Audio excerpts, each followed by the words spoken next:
HVAC, get it tuned up regularly. It needs to work efficiently. You're protecting your unit and it's going to be more efficient, just like your car, right? If it's in the hot sun, you want it to be free of debris, right? You don't want it covered up with vines and things. Air needs to circulate. But if it's in the hot sun, consider putting something over it so that it's shaded, just to protect it from the sun. Think about it. It is working hard, and then you've got the blazing sun on it. It's going to diminish its abilities. Also, this is the duck boots. Make sure your furniture is clear of them, right? But also, and this is one of the big things we look for, there are gaps a lot of times. If you pull this register up, you can see, air leaks happen usually between where two different materials meet. Metal meets wood, pipe meets wood, etc. So if you pull that up, a lot of times you'll see the metal of the air duct, and you'll see the wood of the framing of the house, and you'll see this gap.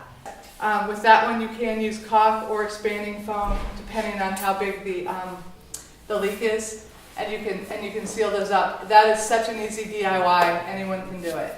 All you're doing is going around that. You want to just make sure that if you use expanding foam, it's small expanding, because you want the register to fit back down.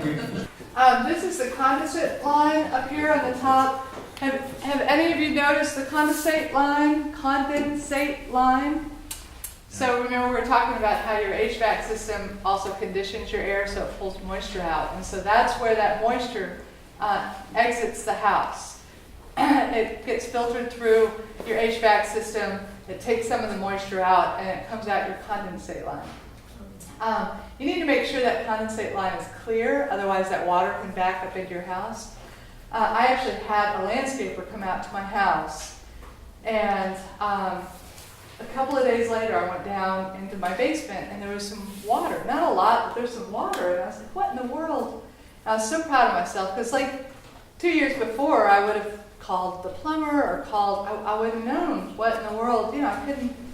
And I was like, I went out and I started looking, and sure enough, they had put in all this mulch and stuff.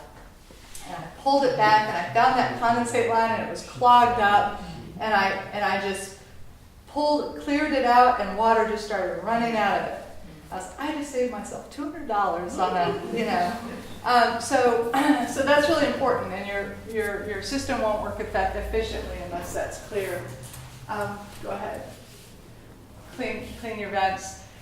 Every workshop we have this huge discussion about if you should get cheap filters and change them often, or get the HEPA filters and change them less often. So here's what I have to say about that. Your HVAC unit comes along with recommendations of what kind of filter to use with it. That's my party line response, is to do what was recommended by the people who built the unit that you're trying to protect. You're trying to protect the unit and you're trying to filter the air, right? But a big part of what you're doing with these is keeping all that dirt from going into your HVAC system so it runs more efficiently and lives longer. So I say check it once a month. If it's dirty, replace it.